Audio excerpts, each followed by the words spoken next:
Seguimos explicando el tema de las causas de la Revolución de Mayo. En este caso nos vamos a dedicar a las causas internas. Recuerden que hemos visto en otra clase las causas externas. Recordamos por un momento qué son las causas internas, qué son las causas externas.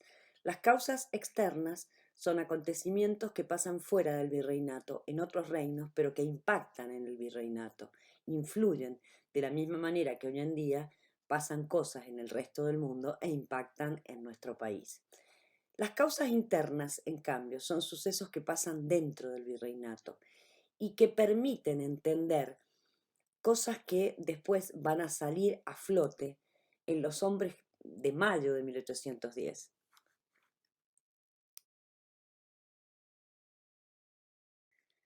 Dentro de las causas internas, es decir, dentro de las cosas que estaban pasando en el virreinato, vamos a ver una serie de acontecimientos que van a ser motivo de quejas de la gente que vive en el virreinato. Es decir, son cosas que se están dando dentro del virreinato y que generan preocupación y que generan enojo en la gente del virreinato. Una de esas cosas es el tema del comercio, el tema del monopolio comercial. Lo otro es el descontento por el modo de elección de los funcionarios que trabajaban en los virreinatos. La tercera causa es la rivalidad entre dos grupos, los grupos autonomistas y los grupos realistas.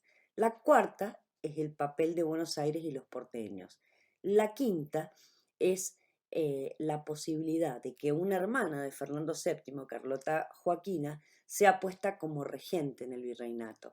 La sexta son las ideas del padre Suárez, que ya las vimos también como causas externas y que ahora las vemos como causas internas, porque el pensamiento del padre Suárez se conocía en los círculos eh, intelectuales de la gente que vivía en el virreinato.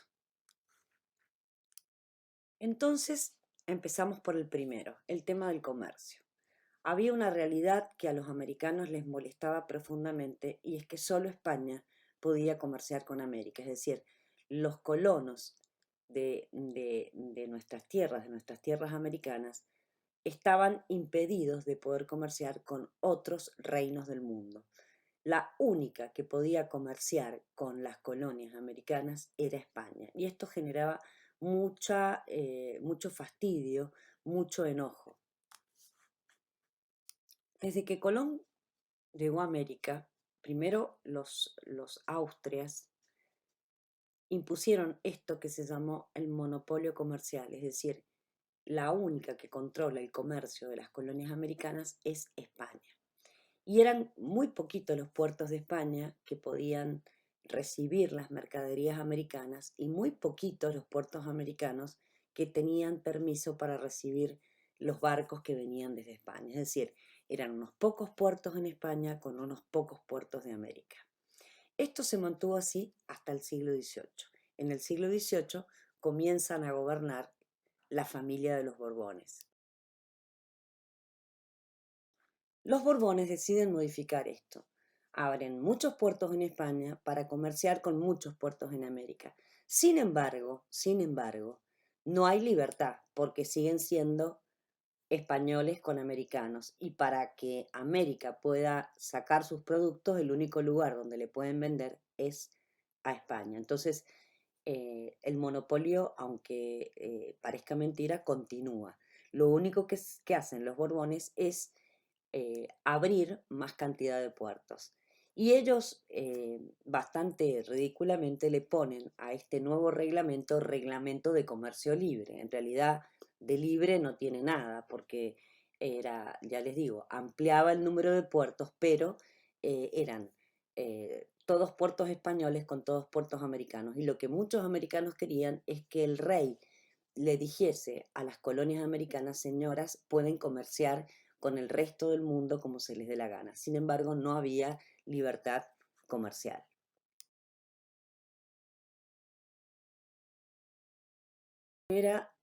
Esta manera de comerciar muchos puertos de América con muchos puertos de España generaban un montón de problemas. Por un lado, muchas veces la mercadería en América no llegaba porque en la mitad de camino los barcos eran atacados por piratas y corsarios, por lo cual ese era un problema. Otras veces, como demoraba la llegada de mercaderías, eh, los americanos compraban productos a barcos fantasmas que vendían ilegalmente mercadería y que pertenecían a otros reinos, como los ingleses, franceses y holandeses. Y la tercera cosa que pasaba es que frente a la demora de los barcos españoles por algún inconveniente, en los virreinatos había escasez. Es real, había muchas cosas que solamente se podían traer de Europa, por lo cual si el barco se demoraba y no llegaba por algún problema, eh, bueno, ese producto quedaba totalmente inalcanzable para los americanos que no lo fabricaban. Por ejemplo, libros, por ejemplo, anteojos. Así que bueno, el problema de la escasez también era un problema generado por el comercio. ¿Qué opinaban los habitantes del virreinato respecto a este sistema de comercio llamado, entre comillas, reglamento de comercio libre? Bueno, los ganaderos no querían saber nada con esta imposición de que a los únicos que le podían vender era España. Ellos querían un comercio libre de verdad, para vender sus cueros a quien mejor se los pagase en cualquier parte del mundo. Los comerciantes en Buenos Aires estaban divididos. Algunos estaban a favor del monopolio y otros estaban en contra del monopolio. Por ejemplo, habían comerciantes que estaban enganchados con comerciantes españoles y que a ellos no les convenía que España permitiese que cualquier comerciante viniese acá a comerciar, porque a ellos les convenía el monopolio. En cambio, otros soñaban con que cualquier comerciante de cualquier parte y de cualquier reino del mundo les viniese a Buenos Aires a vender los productos.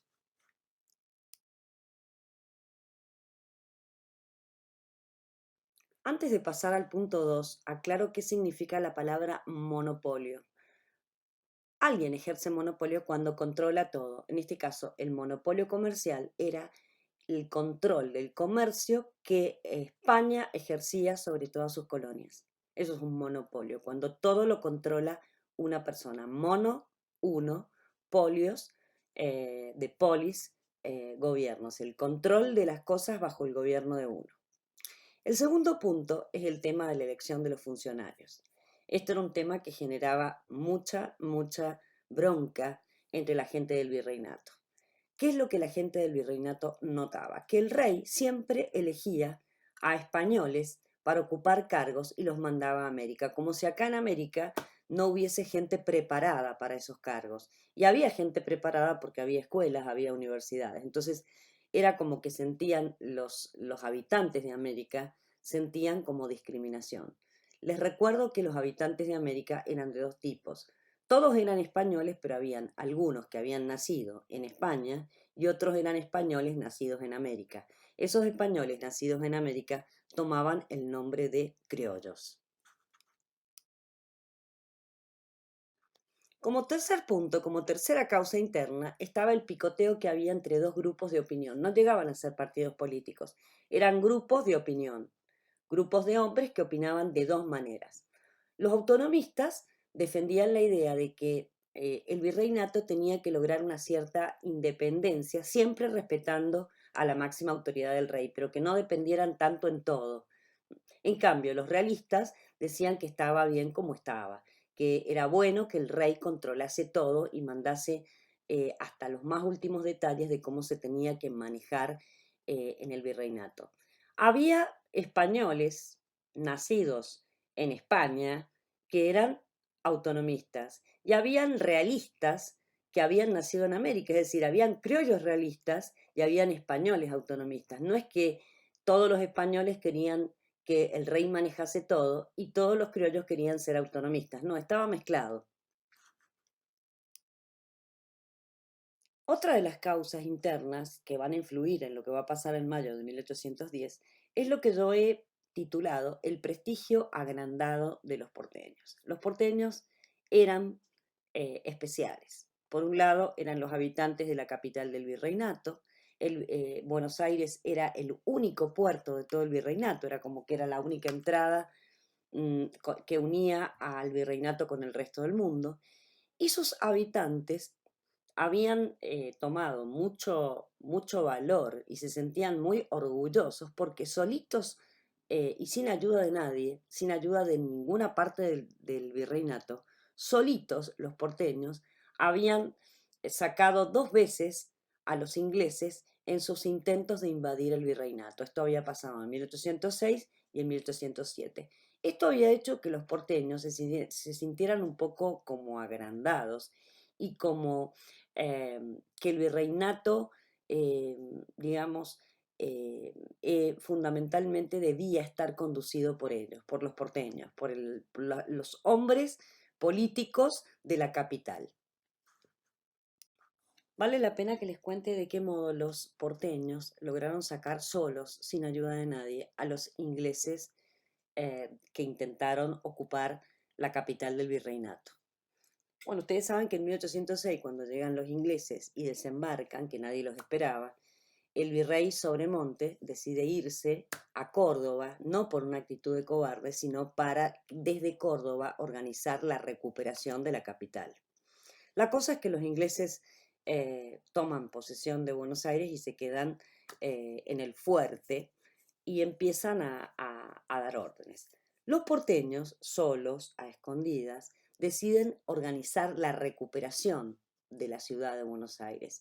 Y como no cuentan con soldados, los hombres que normalmente ocupaban distintos cargos y trabajaban de distintas cosas, un poco a escondidas y organizados por patriotas, empiezan a entrenarse para ellos mismos luchar y sacar a los ingleses.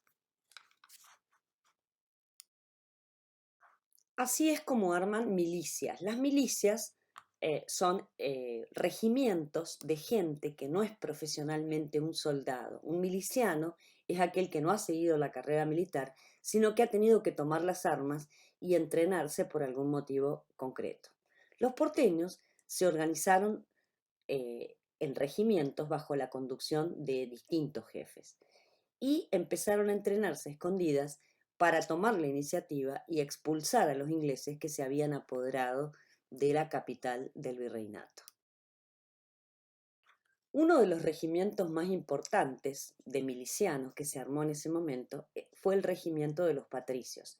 El regimiento de los patricios tuvo como primer jefe a don Cornelio Saavedra, una persona que después va a ser muy importante en la historia argentina, sobre todo a partir de 1810. La cuestión de las invasiones inglesas fue algo que dejó mucho orgullo en los porteños, incluso mucho orgullo frente al virrey. El virrey que lo había mandado, el rey de España, quedó mal parado, porque cuando en 1806 los porteños reciben la llegada imprevista de los primeros ingleses, el virrey Sobremonte se va a Córdoba y no vuelve, y cuando vuelve ya los porteños habían sacado a los ingleses de la ciudad de Buenos Aires, los habían expulsado. Entonces quedó como una grande muy grande y el virrey quedó como un inútil muy grande. En realidad el virrey hizo lo que debía hacer, que era buscar un ejército y recuperar la capital. Otra de las opciones y otra de las cuestiones internas que tenemos que tomar en consideración es que en Buenos Aires había un grupo que quería llamar a la hermana de Fernando VII y ponerla como regenta del virreinato, como representante de Fernando en el virreinato. ¿Qué pasaba? Analicemos un poquito la cuestión. Fernando estaba prisionero en Bayona, Fernando VII. Y esta chica, Carlota Joaquina, que es la que ustedes ven acá en la imagen, la pobre no era muy linda, de casualidad estaba en América porque ella estaba casada con el hijo del rey de Portugal. Les cuento. Los portugueses, los reyes portugueses, cuando empezaron a ver que las tropas napoleónicas, por allá por 1808, intentaban invadir su territorio junto con el territorio español, deciden tomarse un barco y venirse a la colonia que los portugueses tenían en América, que es Brasil. Por lo tanto, Carlota Joaquina estaba en Brasil. ¿Qué les cuento? Que para muchos era buena la idea de traerla a Carlota y ponerla a cargo del virreinato como representante de la familia real, que bueno, en este momento estaban todos prisioneros. Sin embargo, un grupo importante no le pareció buena la idea. Bueno, habían patriotas, habían políticos que estaban a favor de que Carlota tomase el cargo de regente en el virreinato y otros que estaban en contra. Estaban a favor de Carlota Castelli, Beruti, Vieites, Manuel Belgrano, y estaban en contra de que Carlota ocupara el cargo de regente Mariano Moreno y Juan José Paso, hombres muy importantes en la política de la época. Finalmente, Carlota nunca viene al virreinato, en primer lugar porque ella no estuvo nunca de acuerdo con esta idea que surgió, y segundo porque para muchos era muy peligroso traerla como regente por la rivalidad que existía y había existido desde siempre entre España y Portugal, que tenían miedo que la trajeran como regente y al final, influida por su marido, que en algún momento iba a ser rey de Portugal, el virreinato del Río de la Plata terminara siendo de los portugueses. No se olviden que los portugueses eran muy invasivos y muy terribles con el tema de obtener terrenos en América. Entonces, esta idea también quedó descartada. Otra causa interna de los sucesos de mayo de 1810 van a ser las ideas del padre Suárez. Nosotros ya no hemos visto las ideas del padre Suárez. Y acá tienen una imagen del padre Suárez, un padre jesuita, un padre intelectual que había escrito sobre la teoría del poder. Esta teoría del poder, que ya la vimos como causa externa, que había influido en las cosas que habían hecho los españoles a raíz de la prisión del rey y de la puesta en poder del hermano de Napoleón, José I, también influye como causa interna. ¿Por qué?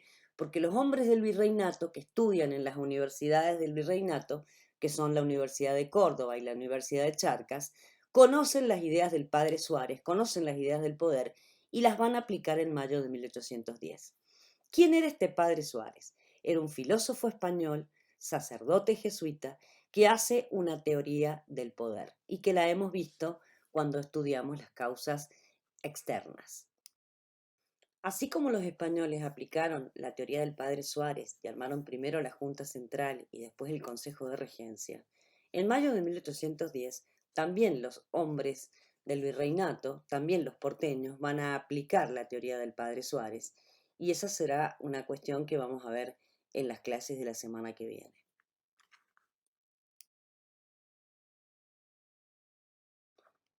La recordamos a la teoría del padre Suárez porque va a ser muy importante en 1810. Dios le da el poder al pueblo y el pueblo es el que le da el poder al rey. Si el rey se muere, se va o lo matan, el poder vuelve al pueblo y es el pueblo el que decide a quién dárselo. Esa es la teoría del padre Suárez.